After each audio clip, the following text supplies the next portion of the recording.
Can you joint venture if you already own a building? And if so, how does that work?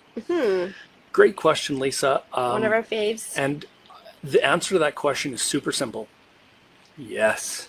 In fact, it's easier to joint venture a property that you already own.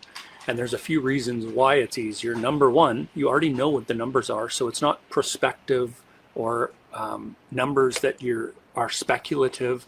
It's numbers that you actually know are coming in. It's rent coming in, it's expenses going out. So it's easier to explain to a prospective joint venture partner. So can you joint venture a building that you already own?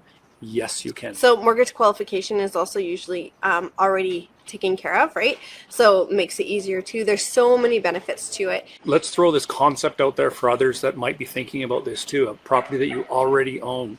If you sell it, you pay off your mortgage, you get whatever's remaining in equity.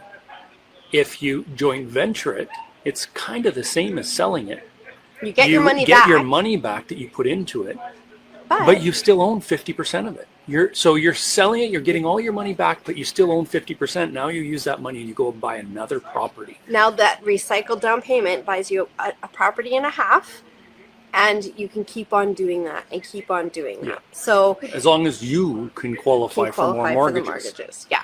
Think about the properties that you have that maybe you're thinking of refinancing, but if you refinance them, the mortgage debt goes up, your payments go up. Now you have a negative cash flowing or negligible cash flowing property. That's not a good position to put yourself in. So instead of refinancing and pulling out, could you bring in a partner where you're not paying them back until the sale of that property and you're only splitting profits? So, think a little bit out of the box on that. So hopefully that helps somebody.